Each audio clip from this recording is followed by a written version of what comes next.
Good morning, students. Today we are going to discuss some left parameters of this chapter, or say left content of this chapter. So first of all we are going to discuss about excitation energy. देखिए बेटा, ये कोई भी एक atom है जिसमें ये हो गया एक आपका पॉजिटिवली चार्ज न्यूक्लियस, ये सेंटर होगा एटम का, और ये हो गया बेटा आपका first orbit, second orbit, third orbit and so on. ठीक है। सपोज यहाँ पर कोई इलेक्ट्रॉन क्या कर रहा है बेटा, रिवॉल्व कर रहा है फर्स्ट ऑर्बिट और से ग्राउंड स्टेट में। ग्राउंड स्टेट बोल सकते हैं बेटा इसको, या फिर आप फर्स्ट ऑर्बिट बोल सकते हैं। So the amount of energy required to move this electron from ground state to any one of its excited state, यानी कि किसी भी इलेक्ट्रॉन को ग्राउंड स्टेट से any one of excited state, first second में, थर्ड में, किसी भी एक्साइटेड स्टेट में बेटा जंप करने के लिए जो अमाउंट ऑफ एनर्जी रिक्वायर्ड होगी उसको क्या बोलेंगे, एक्साइटेशन एनर्जी बोलेंगे। So first excitation energy of hydrogen atom की अगर मैं बात करूं बेटा तो कितनी होगी, फर्स्ट एक्साइटेशन एनर्जी कि किसी भी इलेक्ट्रॉन को ग्राउंड स्टेट से फर्स्ट एक्साइटेड स्टेट यानी कि n इक्वल टू 2 में जंप करने के लिए एनर्जी की रिक्वायरमेंट E2 माइनस E1, तो कितना हो जाएगा बेटा, E2 की वैल्यू आई थी -3.4 और माइनस E1 की value ground state energy hydrogen atom की कितनी होती है बेटा, -13.6, तो ये वैल्यू आएगी बेटा आपकी 10.2 इलेक्ट्रॉन वोल्ट। ऐसे बेटा second excited state of H atom की बात करें तो क्या कितनी हो जाएगी बेटा, देखिए सेकंड एक्साइटेशन एनर्जी कितनी हो जाएगी, देखिए यहाँ से, यानी कि सेकंड एक्साइटेड स्टेट 3 से फर्स्ट से 3 में जंप करेगा तो कितना आना चाहिए बेटा, E3 minus of E1 is equal to E3 कितना आया था बेटा, -5.15 माइनस 13.6, तो ये आएगी बेटा आपकी 12.09 इलेक्ट्रॉन वोल्ट। ठीक है बेटा, इस तरीके से अपन कोई भी एक्साइटेशन एनर्जी कैलकुलेट कर सकते हैं। सेकेंड वन इज है बेटा अपनी आयोनाइजेशन एनर्जी। आयोनाइजेशन एनर्जी देखिए आयोनाइज कब होता है बेटा कोई भी एटम, कि सर जब भी कोई इलेक्ट्रॉन कंप्लीटली एटम से क्या हो जाए, बाहर चला जाए। So the amount of energy required by an electron to knock out it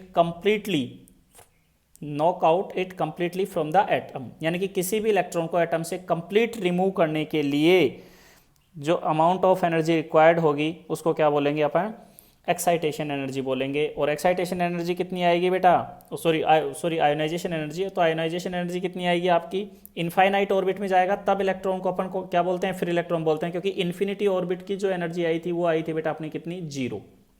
ठीक है, तो E infinity minus of E1, यानी कि ग्राउंड स्टेट से कंप्लीटली नॉकआउट। हाइड्रोजन की बात कर रहे हैं बेटा H एटम की, और H एटम में बेटा हमेशा इलेक्ट्रॉन किस ऑर्बिट में होता है, ग्राउंड स्टेट में होता है, फर्स्ट ऑर्बिट में, तो कितना आएगा 0 minus 13.6 is equal to 13.6 electron volt. Correct. Next हम लोग बात करेंगे बेटा एक्साइटेशन पोटेंशियल। एक्साइटेशन पोटेंशियल, अब देखिए बेटा हम लोगों ने एक बात की थी कि जितने भी चार्ज पार्टिकल हैं उन चार्ज पार्टिकल्स को हम लोग पोटेंशियल की हेल्प से एक्सेलरेट कर सकते हैं। तो यहाँ पर इलेक्ट्रॉन भी चार्ज पार्टिकल है, तो एक्साइटेशन पोटेंशियल किसको बोलेंगे, it is that accelerating potential that gives to a bombarding electron sufficient energy to excite the target atom by raising one of its electron from an inner to an outer orbit, यानी कि किसी भी bombarding electron को इतना potential दे दे बेटा कि वो किसी भी इनर ऑर्बिट से आउटर ऑर्बिट में, यानी कि ग्राउंड स्टेट से एक्साइटेड स्टेट में क्या हो जाए, मूव कर जाए या एक्सेलरेट कर जाए, और उससे टारगेट एटम जो है वो क्या हो जाए, एक्साइट हो जाए आपका, तो उस पोटेंशियल को हम लोग क्या बोलेंगे, एक्साइटेशन पोटेंशियल बोलेंगे। तो वही बात हो गई बेटा, इलेक्ट्रॉन वोल्ट में एनर्जी कैलकुलेट करते हैं और यहाँ पर पोटेंशियल को किस में, वोल्ट में कैलकुलेट करेंगे। तो बेटा यहाँ पर फर्स्ट एक्साइटेशन पोटेंशियल कितना आएगा, -3.4 माइनस -13.6, तो वही आएगा बेटा आपका 10.2 इलेक्ट्रॉन वोल्ट। और सेकेंड एक्साइटेशन पोटेंशियल कितना आएगा बेटा, वही आपका -1.51 minus -13.6 is equal to 12.09 volt, ये वोल्ट में आएगा, सॉरी बेटा, है ना। तो वापस से देखिए एक्साइटेशन पोटेंशियल किसको बोलेंगे, कि it is that accelerating potential that gives to a bombarding electron sufficient energy, कि किसी भी बॉम्बार्डिंग इलेक्ट्रॉन को इतनी सफिशिएंट एनर्जी दे दे कि वो टारगेट एटम के किसी भी इनर इलेक्ट्रॉन को आउटर सेल में क्या कर दे, एक्सेलरेट करवा दे, इनर मोस्ट और सेल से आउटर सेल में क्या करवा दे, एक्साइट करवा दे, तो उसको बोलेंगे एक्साइटेशन पोटेंशियल। ठीक है बेटा। नेक्स्ट अपना जो है बेटा वो है आयोनाइजेशन पोटेंशियल। आयोनाइजेशन पोटेंशियल, देखिए बेटा आयोनाइजेशन पोटेंशियल क्या होगा, it is that accelerating potential that gives to a bombarding electron sufficient energy so that the target atom by knocking one of its electron completely out from the atom। यानी कि किसी भी बोम्बार्डिंग electron को इतना sufficient accelerating potential apply कर दें कि उसका कोई भी एक इलेक्ट्रॉन कंप्लीटली एटम से कहाँ हो जाए, बाहर चला जाए बेटा, उसको क्या बोलेंगे, आयोनाइजेशन पोटेंशियल। और आयोनाइजेशन पोटेंशियल कितना हो जाएगा बेटा, 0 माइनस 13.6। एच एटम की बात कर रहे हैं वापस हम लोग, तो ये कितना आएगा बेटा, 13.6 वोल्ट। ये बेटा छोटी छोटी 4 डेफिनेशंस हैं आपकी, ये चारों डेफिनेशंस आपको याद रखनी है। अब हम लोग यहाँ पर बात करेंगे बेटा कि बोर का जो सेकंड जो पोस्टुलेट था उसका एक्सप्लेनेशन दिया किसने बेटा, डी ब्रोगली ने, या बोर्स क्वांटाइजेशन जो कंडीशन है उसके बारे में डिस्कस करेंगे। तो explanation of Bohr's second postulate, Bohr's second postulate by de Broglie hypothesis।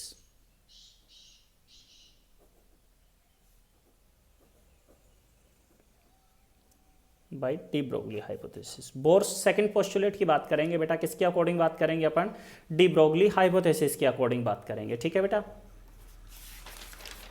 तो देखिए बेटा डी ब्रोगली ने क्या बताया था कि जितने भी मैटर पार्टिकल्स होते हैं उन मैटर पार्टिकल्स से एसोसिएटेड क्या होती है बेटा, एक वेव होती है, और वो स्टेशनरी या स्टैंडिंग वेव होनी चाहिए।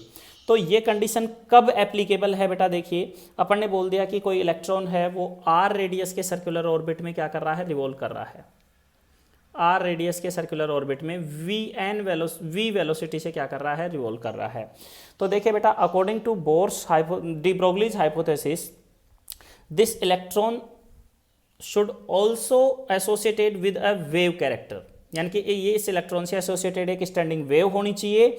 और स्टेशनरी एनर्जी स्टेट के लिए ये ओनली कब पॉसिबल है, कि जब ये इलेक्ट्रॉन ओनली क्या करे बेटा, integral number of de Broglie wavelengths को कंटेन करे। तो इसका मतलब integral multiple of de Broglie wavelengths means 2πr, एक राउंड कंप्लीट करेगा तो 2πr must be equal to n lambda. N की वैल्यू क्या होनी चाहिए, एक इंटीजर नंबर, एन की वैल्यू 1 2 3 4 एंड सो ऑन होनी चाहिए। इक्वेशन नंबर 1 दे देता हूं बेटा। ठीक है। अब बेटा according to de Broglie wavelength, de Broglie ने वेवलेंथ के लिए क्या बताया कि लैम्डा इज इक्वल टू होता है h अपॉन पी या h upon P is equal to M V. तो यहाँ से बेटा देखिए बोथ साइड n से मल्टीप्लाई कर देता हूँ, तो n lambda is equal to कितना आ जाएगा, NH upon M V. Equation number second, first और सेकेंड को इक्वेट कर दीजिए। ऑन इक्वेटिंग इक्वेशन 1 and 2 कितना आ जाएगा बेटा, 2πr is equal to NH upon M V को इधर ले जाइए बेटा और 2π को नीचे ले आइए, तो MVR इज इक्वल टू कितना आ जाएगा बेटा, NH अपॉन 2π। और ये बोर की क्वांटाइजेशन कंडीशन या फिर बेटा सेकंड पोस्टुलेट है, जिसका एक्सप्लेनेशन किसने दिया, डी ब्रोगली ने दिया। तो यहाँ पर केवल जो वेवलेंथ होंगी वो इंटीग्रल नंबर होनी चाहिए। जैसे मान लीजिए n की वैल्यू है 3, तो 3 के लिए कितनी वेवलेंथ्स होनी चाहिए, 3 वेवलेंथ्स इसमें इंक्लूड होनी चाहिए। जैसे मान लीजिए आपका कोई एटम है तो इसमें बेटा आपकी 3 वेवलेंथ्स कैसे होनी चाहिए, देखिए ये एक वेव कंप्लीट हो गई, ये स्टैंडिंग वेव है बेटा इस तरीके से।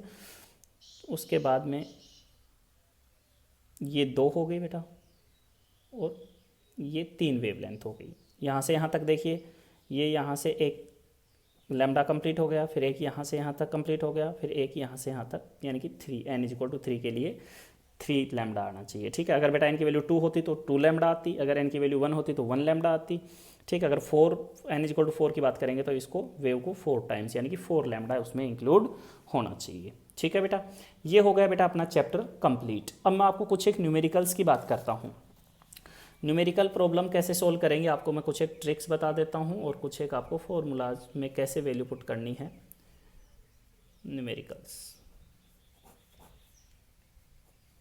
देखिए बेटा सबसे पहले अगर मैं बात करूँ न्यूमेरिकल प्रॉब्लम नंबर फर्स्ट की, अगर मैं ये बोल देता हूँ कि H एटम है और H एटम की ग्राउंड स्टेट में एनर्जी है बेटा 13.6 इलेक्ट्रॉन वोल्ट और ये नेगेटिव में होगी -13 पॉइंट, तो वो अगर आपसे पूछे कि सेकंड एक्साइटेड स्टेट में इसकी kinetic energy and potential energy calculate कीजिए इलेक्ट्रॉन की, ठीक है।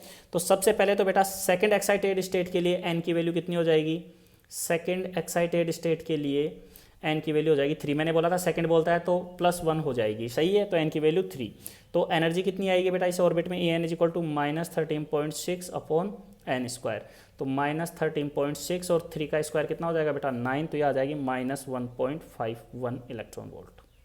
अपने को चाहिए पहले काइनेटिक एनर्जी, तो बेटा काइनेटिक एनर्जी होती है माइनस ऑफ ये E3 है तो माइनस ऑफ E3, तो -1.51, तो कितना आ जाएगा बेटा ये 1.51 इलेक्ट्रॉन वोल्ट। हमेशा याद रखें काइनेटिक एनर्जी हमेशा पॉजिटिव आएगी।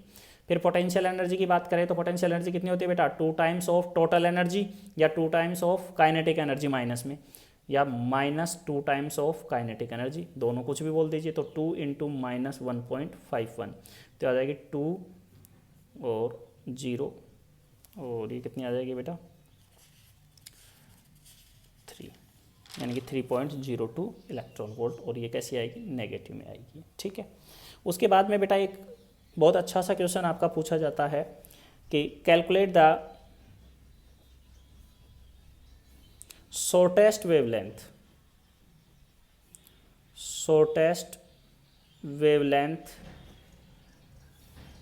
ऑफ बामर पाशन, कोई सी भी सीरीज की, मैं लाइमन की ले लेते हैं बेटा, लाइमन सीरीज की। देखिए बेटा जब भी आपको शॉर्टेस्ट वेवलेंथ पूछे तो n की वैल्यू मैक्सिमम लेनी है और कितनी लोगे n2 की वैल्यू इन्फिनिटी, और जब भी लॉन्गेस्ट वेवलेंथ पूछे आपको तो n2 की वैल्यू आपको मिनिमम लेनी है। तो लाइमन की किस में आता है, फर्स्ट में आता है, तो फर्स्ट के बाद में मिनिमम वैल्यू कितनी हो जाएगी 2, ऐसे बामर की लॉन्गेस्ट कितनी हो जाएगी n2 = 3, पाश्चन की 4, और शॉर्टेस्ट के लिए हमेशा क्या आएगा बेटा इन्फिनिटी आएगा। तो लाइमन सीरीज का फॉर्मूला होता है 1/λ = r मल्टीप्लाई बाई 1/1² - 1/n², तो 1/λ = r की वैल्यू 1.097 × 10⁻⁷, 1/1 - 1/∞। अभी शॉर्टेस्ट पूछ रहा है बेटा, ठीक है, शॉर्टेस्ट पूछ रहा है तो n की वैल्यू मैक्सिमम हमेशा इन्फिनिटी लेनी है, सोचना ही नहीं है आपको, और लॉन्गेस्ट पूछता है तो जिस भी सीरीज के लिए पूछ रहा है उस सीरीज की +1 करके ले लो। जैसे लाइमन की पूछ रहा है तो फर्स्ट सीरीज है लाइमन में 2 ले लो, क्योंकि फर्स्ट में तो आएगा और कहाँ से आएगा सेकंड से, तो सेकंड से आएगा तो लॉन्गेस्ट आएगी, तो यहाँ से 1/λ = आ जाएगा बेटा 1.097 × 10⁻⁷, या लैम्डा = आ जाएगा 911.6 एंगस्ट्रोम में आ जाएगा ये बेटा आपके पास डेटा, ठीक है। इसी तरीके से बेटा बाकी के भी मैंने आपको कुछ एक प्रॉब्लम्स मैंने आपको दी थी, आप उनको सोल्व कीजिएगा, और अगर कोई भी प्रॉब्लम हो then you can discuss with me any time. Okay, thank you. ये अपना चैप्टर बेटा कंप्लीट हो गया है, इससे रिलेटेड आप डाउट्स डिस्कस करिए, ठीक है।